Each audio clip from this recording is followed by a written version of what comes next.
Welcome to Wayne's Old Time Radio Page channel. I'm Wayne, your host.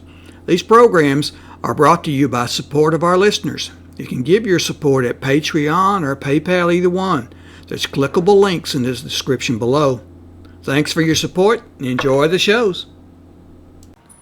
If you'd like for me to get you a shout out, there's a link to PayPal in the description below. Leave us a donation. We'll get it up here for you. Just tell us who you want it to. You, a friend, a girlfriend, a wife, spouse, whatever. And we'll get it up here.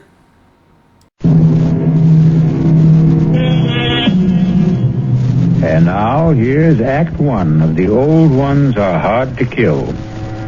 It begins with a stethoscope, a blood pressure reading, an electrocardiogram, and an altogether satisfying report on the health of Mrs. Ada Canby. Well, can't see a thing to complain about, Ada. That little congestion you had last time is all cleared up. All in all, I'd say you're doing fine. For a woman my age, you mean? The older the chicken, the tougher it is to kill. That's what my grandmother used to tell me, and she lived to be 98. Speaking of relatives, you see much of Walter? My grandson? Oh, the usual once-a-year visit.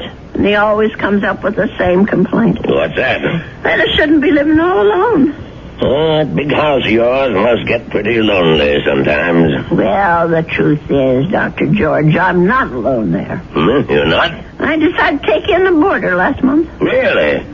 I haven't written Walter about it. I'm sure he'd object to my taking in a stranger, but there's really nothing wrong with Mr. Paulson, except his health, maybe. His health? What's wrong with him? Oh, the poor man's had a terrible cold for the past 2 weeks. Won't let me do a thing for him, though. Well, where did you meet this Mr. Paulson? He answered the ad I ran. He's just back from South America. Been living in Brazil for years. He's a very nice gentleman, really. He keeps himself and tends his birds. He has the loveliest blue parakeets. You can hear them chirping all over the house. Oh, it's the friendliest sound. Well, I don't see anything wrong with what you're doing, Ada. Just make sure you don't go and catch the man's cold. There's not much chance of that. The poor man hardly ever leaves his room. Well, how much do I owe you? I'll send you the bill. I'm sure you'll forget all about it. Promise me you'll send it.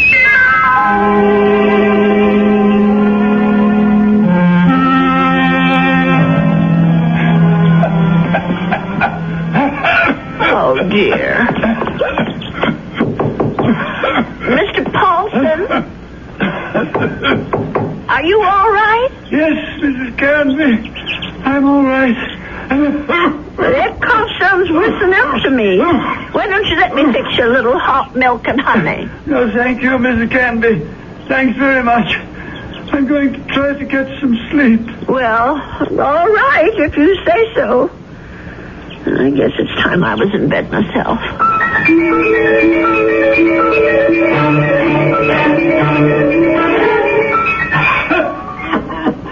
Oh, my, listen to that poor man. I wonder if he keeps his birds awake, too. Mrs. Canby, please. For heaven's sake, is he calling me? Mrs. Canby! He is calling me. I'm coming, Mr. Paulson. Oh, no. Where are those darn slippers? I'll be right there. What is it, Mr. Paulson? What's the matter? Mrs. Canby. Mr. Paulson, just look at you. Why didn't you tell me you were so sick?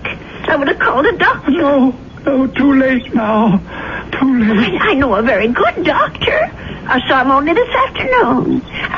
I'll go and call him right now. No, please, listen to me. Well, I've got to get help for you, Mr. Paulson. I'm dying. Confession. Well, do you want to preach? Is that what you want? Richardson murdered 10 years ago. What? Murder. I did it. I killed him for money. I was paid. Did you hear me? Oh, Lord. Mr. Paulson, do you know what you're saying? Do you understand me? Lindell is innocent. I killed Richardson, not Lindell. Well, let me get help. And you can tell them yourself, Mr. Paulson, and the police and the doctor. Oh, tell them, please. Tell them to free Lindell. He's innocent. Tell them I'm the one who killed Richardson 10 years ago. I don't know anything about such things, and I don't want to. I did it. I killed Richardson. I did it. I don't want to hear it. Please don't tell me. Please. Mr. Paulson, Mr. Paulson? Oh, dear God, I think he's gone.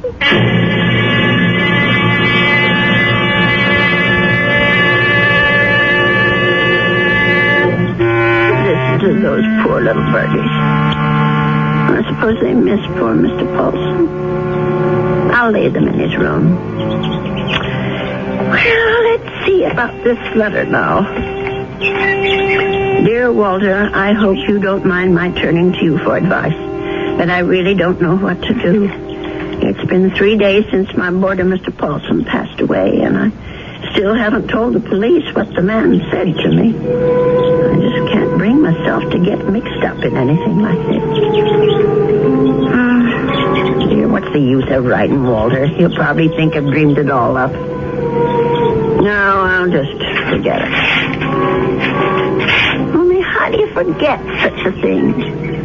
Those names, I keep hearing them. Richardson, Lindell. Lindell is innocent. Oh, dear God, what if it's all true? If Mr. Paulson actually murdered this Richardson and Lindell is innocent? Only, well, who are they? I wonder if the telephone book, well, why not? Let's see. Richard, all right. C-H-A-R-S. Yes, here it is. Oh, Lord, there's dozens of them. Well, I'll try Lindell. That wouldn't be as common, I don't suppose. Yes, here it is. There's only about half a dozen, then. C-L-D-L-L. Oh, my heavens. Lindell and Richardson. Both names together. Lindell and Richardson Investments. 9 Concourse 4153132. I wonder if... Well, maybe it's the only way to be sure.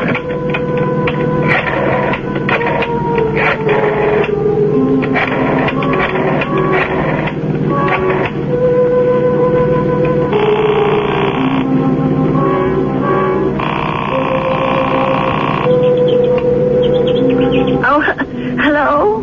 May I speak to Mr. Lindell? He isn't? Well, then what about Mr. Richardson? Oh, I see. Well, is there someone there I can speak to? Yes, please. Thank you. Hello. This is Mr. Chelton. May I be of service? Well, maybe you can. I want to know about your Mr. Richardson, about when he died. I think I did business with him once, a long time ago. Well, it's 10 years, madam, just about. But if you're interested in investment advice... Well, I'll think about it. Thank you very much.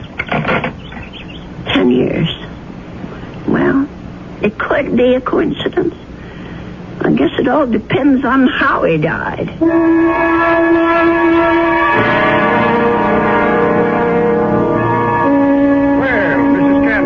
Come in. Have a seat. Thank you. Well, now, how can we be of help to you? Well, I didn't come here to get help, Mr. Shelton. I came to help you, as a matter of fact. Or rather, somebody you know. Who would that be? Mr. John Lindell, the man who was supposed to have murdered Mr. Richardson. I'm afraid I'm not following you. Well, it took me all week to find out what happened to those two men, and finally I found the story in the old newspaper room down at the library about Mr. Lindell being indicted for killing his partner. But I'm sure you know the whole story a lot better than I do. Well, of course I know the story, but that was quite a long time ago, Mrs. Canby. 10 years doesn't seem so long when you're my age. Anyway, the point is that I can help your Mr. Lindell, only I can't do it alone. Did you know John Lindell? No, I didn't. Nor Mr. Richardson, for that matter. The man I knew was named Paulson. Who? I rented a room to Mr. Paulson, and he died about 8 days ago of pneumonia. I was there when it happened. Well, that's unfortunate, but... Before he died, Mr. Paulson told me something about Mr. Richardson's murder. He said Mr. Lindell hadn't been responsible, that he, Mr. Paulson, had committed it. For money. Oh, Mrs. Canby, listen to me. It was this man Lindell that bothered him. The fact that he was in prison for something he didn't do. I thought I should tell you this, Mr. Shelton, because you knew both of these gentlemen. It said so in the newspaper. Mrs. Canby, my dear woman. What? I don't know what silly story you heard, but it's completely wrong. There wasn't any question about what happened. This boarder of yours, whatever his name is, merely had an obsession. Well, just the same, I thought you could follow through on this business. Yeah. Tell the police. Because if it is true, Mr. Lindell should be freed. On evidence like that? I don't know anything about evidence. I'm just telling you what I heard. Well, never mind. I suppose I should have told the police myself. Oh, wait, Mrs. Canby. Let me put your mind at rest. John Lindell is no longer in prison. He isn't? He's dead, Mrs. Canby. He's been dead for the last 3 years. Oh. He wasn't a young man when all this happened, when he accused his partner, Fred Richardson, of defrauding him and shot him dead. He died? In prison? Even if all you say is true, that this man was Richardson's murderer, you can't help John Lindell any longer. He's beyond that. But his name, don't you want to clear his name? Have you any proof? Any living witness? Just myself. Forget it, Mrs. Canby. That's my advice to you. The old wound is healed. Don't reopen it. Oh, well, it troubles me so. I haven't thought of anything else since it happened. Perhaps if I saw a minister, if I had some advice from a man of God. Mrs. Canby, now you said something. Now you've shown me the way. That's where our answer lies, dear woman, in prayer. Mm-hmm. In the forgiveness of our dear Lord. Will you pray with me, Mrs. Canby? Pray? Here? Why not? God is everywhere. Please, join me. Dear Lord, tell us what to do. Give us your divine guidance. Show us the path to righteousness. Mr. Shelton, Help us, O Lord. Help us to understand. Teach us to forgive the sins of others and to forget them. To forget. I feel much better now, Mrs. Canby. Do you? I'm not sure. Let us turn this matter over to God, Mrs. Canby, not to the police, but to the Lord. It's in His hands now. Don't you agree? Well, in a way, that's true. Since they're dead now. All of them.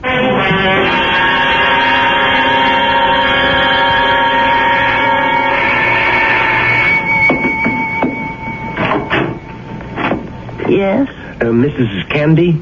Yes? My name's Stuart Winfield, Mrs. Canby. I understand you have a room for rent? Yes, I do. Well, I'm new in town. I just arrived from Philadelphia. I've been staying at a hotel, but I'd like something homier. Well, the room I have is $35 a week.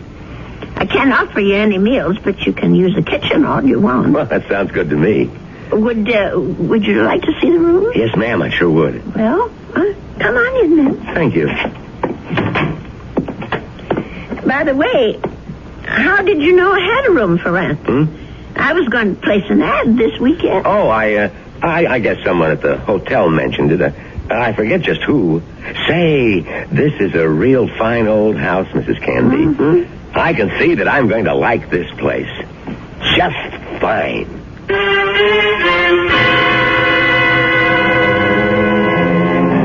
And so Mrs. Canby has a new boarder.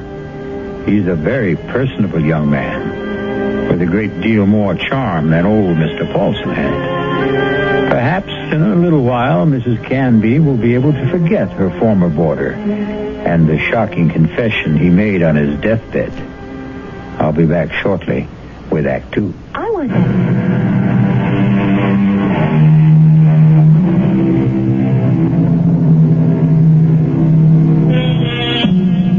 Stu Winfield took no time at all to make himself at home in Ada Canby's big old house. He loved everything about his room. The fine old four-poster bed, the crazy quilt that Ada herself had sewn up 40 years ago, the lace curtains on the window. He even loved Mr. Paulson's blue parakeets. But what he really seemed to like best was Mrs. Canby herself. Just take me 2 minutes to get these clean sheets on the bed, Mr. Here, let me give you a hand. No, I can manage. I've been making this bed for almost 50 years. 50? You've lived in this house that long? Moved in here when I got married back in 1919. My husband David bought it for us. Our only son Ralph was born in it. And you've lost them both? Yes, they're both dead, but I haven't lost them. Oh, yes, I understand, Mrs. Canby. I guess I feel that way about my mom. Your mother's dead? Yes, she died when I was 2. Oh. Listen, Mr. Winfield, are you sure you want these birds in your room? I could take them to the parlor if you want. No, I think they're great. I think everything's great about this house. But there is something you can do for me. What's that? Would you mind not calling me Mr. Winfield? Oh? That's what they call my father. My name's Stuart. Well, all right, Stuart.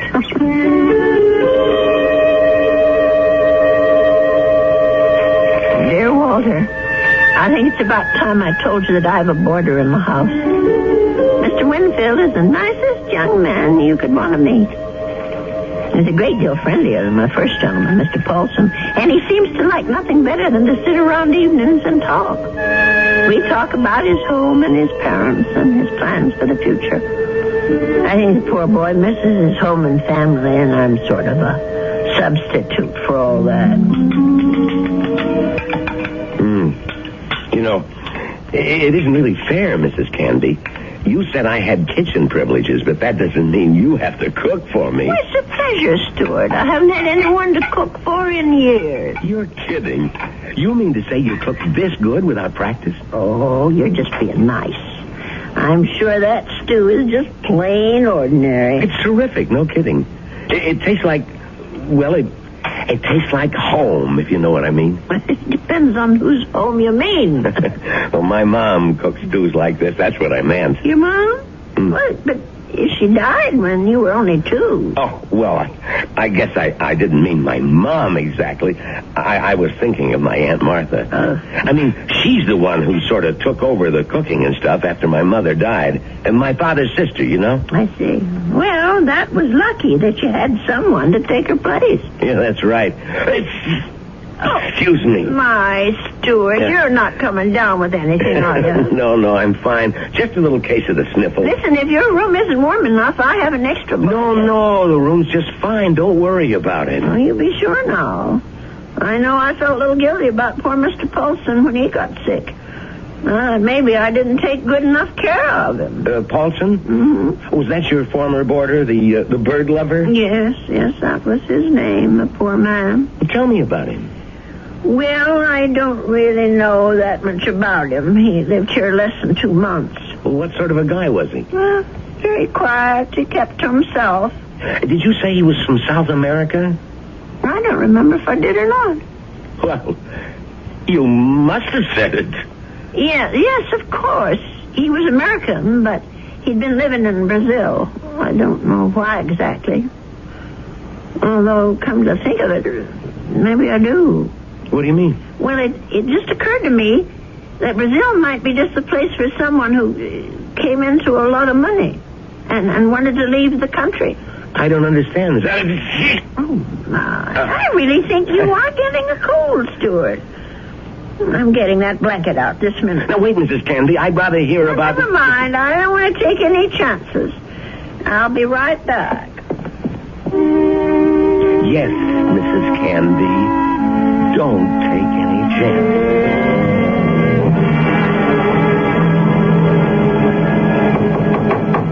Stuart? Yes? Come in. your tray, Stuart. Oh.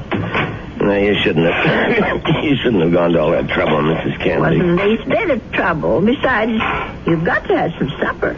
Feed a cold and starve a fever. That's what I mean, I was going to come out to the kitchen and get myself a sandwich or something. You didn't have to bring it to me.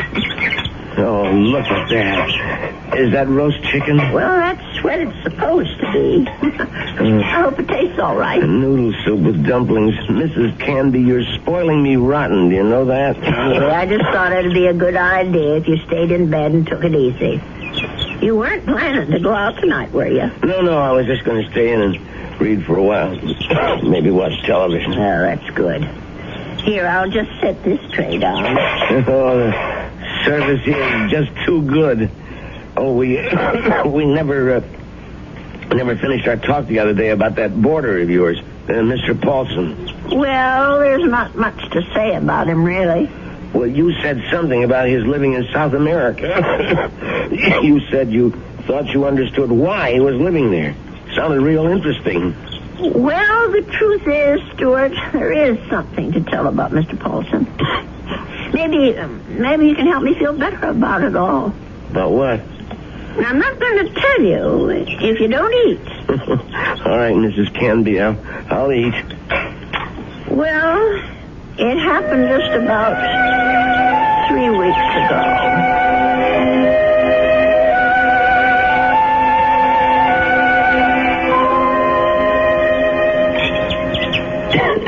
You know something, Mrs. Candy? That's about the best roast chicken I've had in years. I'm sure I spoiled your appetite with all my chatter. No, that was a really interesting story. But what do you think of it all, Stuart?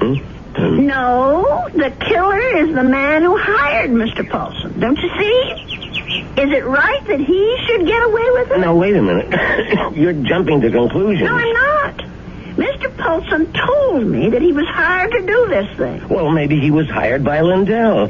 Maybe Lindell hired him, and then Paulson got cold feet, and Lindell did the shooting himself. No, I'm sure that isn't true. You see, I read the newspaper article all about it. Well, you really were thorough about this, weren't you, Mrs. Candy? You poor man. That cold's gone to your chest now, hasn't it? No, I'm all right. Stop worrying about me. Let's talk about this other problem of yours. Well, maybe I'm making it more of a problem than it should be. Maybe if I just told the police everything, I could forget it once and for all. No, I really couldn't advise that, Mrs. Candy. Well, it said in the newspaper story that the two men were partners in that investment firm. Mr. Lindell thought that his partner Richardson was cheating, taking money out of the firm, and that's why he's supposed to have shot him. Wasn't there a witness to the shooting? Why, yes, I think there was. Come to think of it, it was Mr. Shelton. That's right. Well, doesn't that wrap it up for you? Well, it would if it wasn't for Mr. Paulson. Listen, Mrs. Candy, you know how much I like you. Why, in just a few days, you're more like family to me than my Aunt Martha ever was. Well, it's nice of you to say, Stuart. And that's why I want you to listen to me about this. That's why I want you to forget about this whole foolish thing. And listen to you. You sound awful, Stuart. Just terrible. No, I'm all right. No, you're not all right. I'm going to get you some cough medicine right this minute.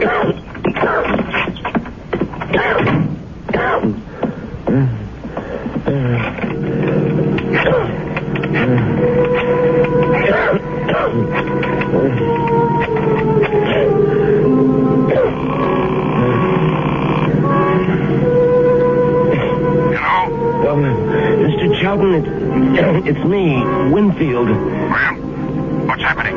I think I better stick around for a few more days, Mr. Shelton. The old lady's beginning to get fidgety, if you know what I mean.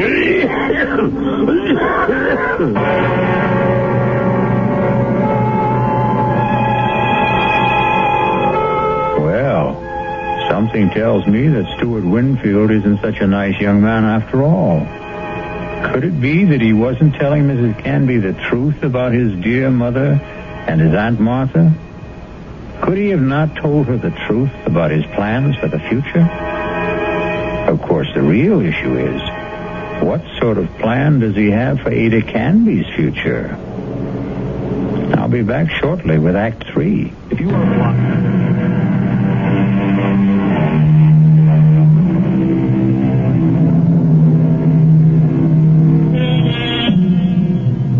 Mrs. Canby. She isn't sleeping well tonight. But of course, Mrs. Canby has good reasons for insomnia. Her thoughts are whirling. Her boarder steward was right. She doesn't want the bother of going to the police. And she firmly believes in the old adage, if you don't trouble trouble, trouble won't trouble you. But still... Oh, my. I'm just never going to get to sleep tonight. Poor Stuart. He's still coughing. I'm sure that room is just too drafty. I never should have let any boarders in until I got the windows fixed. Oh, dear. That poor boy. I'll never forget the terrible night Mr. Paulson was coughing so badly. Huh? And the way he looked, all gray and shrunken. If only I knew he was so sick. No, if only he'd never even come to this house. Mrs. Canby, I killed Richardson. I did it. Do I ever forget the sound of that man's voice? Lindell is innocent. Lindell is innocent. That poor man. All the years he spent in jail for something he didn't do. Let sleeping dogs lie, Mrs. Canby. My Aunt Martha always said, let sleeping dogs lie. Oh, if only I could get some sleep. Let us turn this matter over to God, Mrs. Canby. Not to the police. Not to the police. Not to the police. What a strange man he is, Mr. Shelton. The way he talked about God, praying at his desk. Of course, God is everywhere, but his desk. I killed Richardson. I murdered him for money. I was paid. Paid? Someone had to pay him. Mr. Paulson wasn't the only guilty one. Someone else was, too. Forget. Oh, dear Lord. Mr. Shelton. Shelton, what did that newspaper article say? The chief witness against Mr. Lindell was Arnold Shelton. But how could he be a witness to something that never happened? How could he be? I'll have to tell someone. I'll have to talk to someone. Yes, I'll tell Stuart about it. In the morning.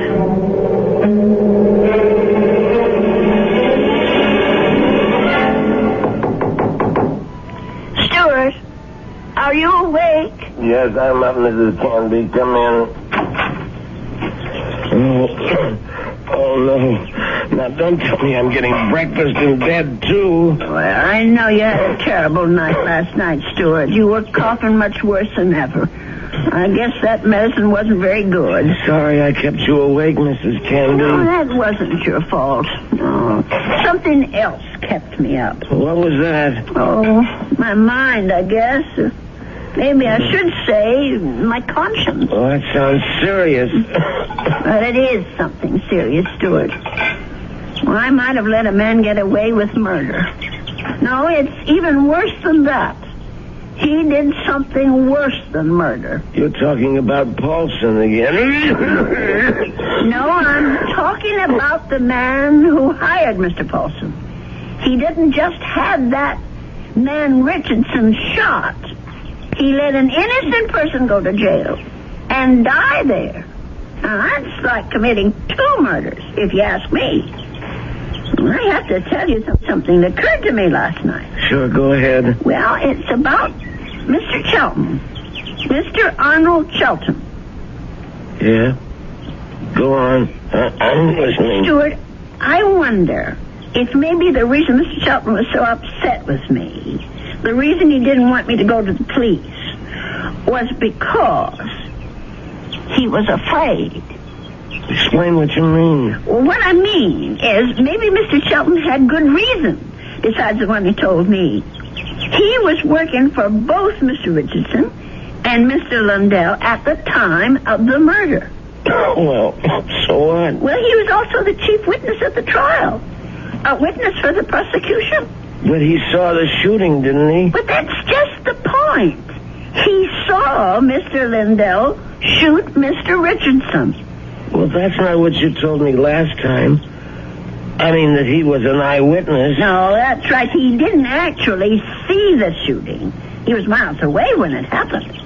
I don't quite remember the details. There was something about a phone call, maybe? Yes, that's what it was. He claimed that Mr. Richardson was talking to him on the phone when Mr. Lundell showed up at his apartment. He said that Richardson cried out something about Lundell having a gun. And then he heard the shot. But how could that have happened if the gun was fired by Mr. Paulson? If, Mrs. Canby, that's the big little word, isn't it? If. But don't you see what I'm saying, Stuart? Arnold Shelton had the most to gain. Gain? From what? From both these men leaving the firm. That'll leave the whole thing to him. All those customers, all the investments he handles, all the commissions, or whatever they call it. Are you accusing this guy Shelton of being the killer? Yes. It's the only answer, Stuart. Well, look, if that was the case, the police would have figured it out. But they didn't. There was nothing in the stories I read that pointed any suspicion at Mr. Shelton. I don't suppose it even occurred to them. And now, the company is all his. You don't call that evidence, do you? Well, then why didn't he let me go to the police? Why did he try so hard to talk me out of it? That man was praying to it. He was taking the name of the Lord in vain. Oh, I'm sorry, Stuart. I'm so sorry. I won't bother you anymore. I know what I have to do anyway. Mrs. Candy. I won't be gone long, Stuart. No, wait. But the minute I get back, I'm going to call Dr. George and ask him to come over. You're sick. Never mind the doctor. You're calling the police. No, I won't call them. You're right. I don't want them tracking mud in my parlor. I'm going down to the station house and talk to them. I'll get dressed now and go straight there. Please think about what you're doing. I'll tell them what I know, and they can do the rest.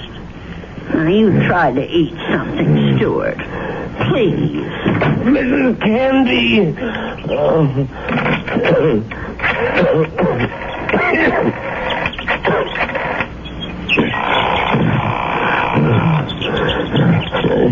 Sheldon? What is this, Winfield? I told you not to call me at the office. It's an emergency. You sound terrible. What's the matter with you? I'm sick. Only you're going to be a lot sicker. What are you talking about? The old lady. I can't stop her. She's decided to talk. What? She figured it out. Figured out exactly what you did, Sheldon, and how you did it. You fool. You've got to stop her. Do you hear me? That wasn't part of the deal, Sheldon. It's all of the deal now. The price didn't include anything like that. The price just doubled. Old ladies are always having accidents. Make her have one. Make her have one now, Winfield. All right. She's gonna have a fall down the cellar steps. Right now. I gotta get my robe on and my slippers. I gotta hurry.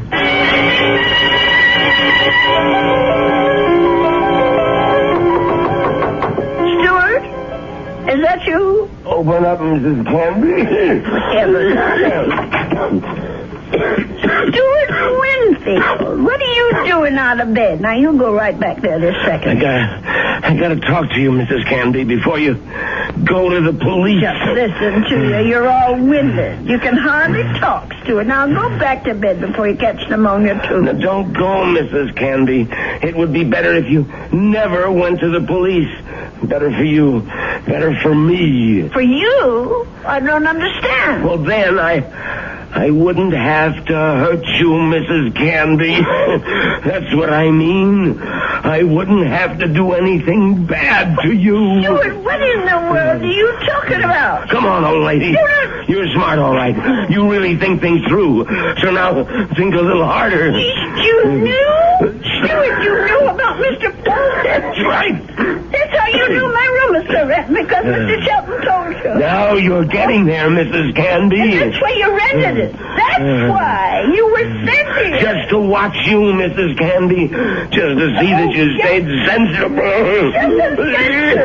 Mr. Shelton, dear. I was hoping you'd never change your mind about calling the police. I didn't want this part of it. This isn't the part I like. Let me go, Stuart. Just relax, Mrs. Canby. Just take it easy.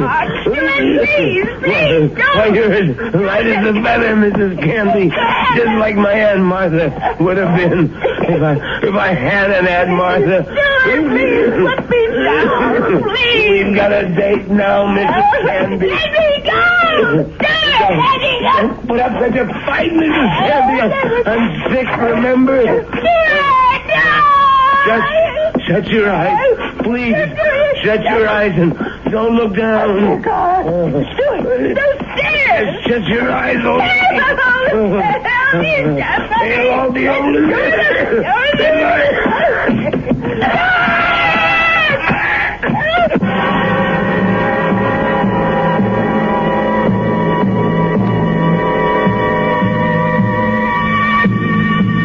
It's all right now, Ada.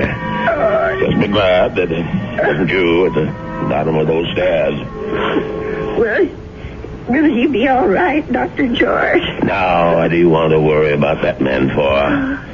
Truth is, his injuries don't amount to very much. A couple of broken ribs seem to be the worst of it. But he'll be a patient for some time before they can put him in prison where he belongs. Him and his friend. What was that man's name again? You mean Mr. Chelton? Have they arrested him? Yeah. That's what the police detective said. I don't understand. Stuart's injuries aren't serious. It's not the fall that made Winfield so sick. His case was diagnosed as simple pneumonia at first. And then I remembered about your first boarder. Nelson, was it? No, Folsom. Yes, Folsom. But he had pneumonia, too. He died of it. Oh, is pneumonia contagious? Yes, it is, but this disease was even more contagious. It's a pneumonia caused by a disease called psittacosis, better known as parrot fever. You get it from sick birds, like the parakeets in your spare room. Oh, no. Mr. Paulson's bird. Sorry, Ada, but they had to be taken out and destroyed. Oh, what a shame. There's one reason I feel sorry for them. They saved your life. Made Mr. Winfield too weak even to throw a little old lady down a flight of steps. Those poor little creatures. Yeah, but you can be grateful they didn't make you sick, too. Parrot fever is so contagious that no more than one person in 1,000 could be exposed to it and escape infection. It was pretty darn close to a miracle, Ada. We're hard to kill, Doctor. Remember? The old ones are hard to kill.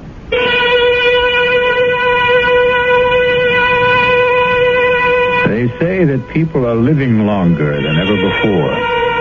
And when we look at Ada Canby, we can understand why. She's a tough old lady.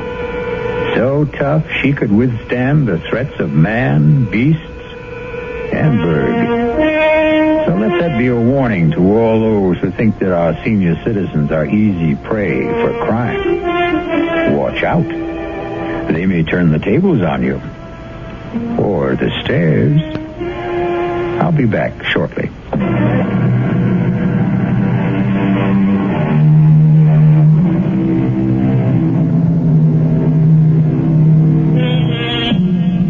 We have one final comment for you on behalf of Ada Canby and old people everywhere. There's a saying, there's no fool like an old fool. But it's also true that there's no wisdom and strength like old wisdom and strength. There. Does that make you feel better about your next birthday? Our cast included Agnes Moorehead, Leon Janney, and Roger DeKoven. The entire production was under the direction of Hyman Brown. This is E.G. Marshall inviting you to return to our Mystery Theater for another adventure in the macabre. Until next time, pleasant dreams.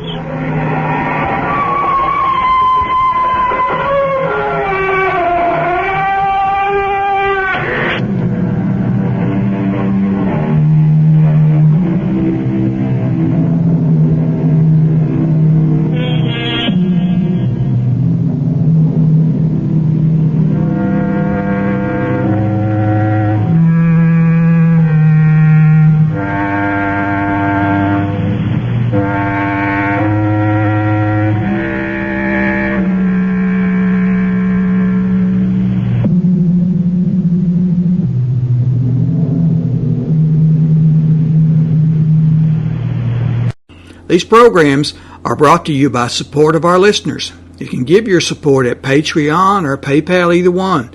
There's clickable links in the description below. Thanks for your support and enjoy the shows.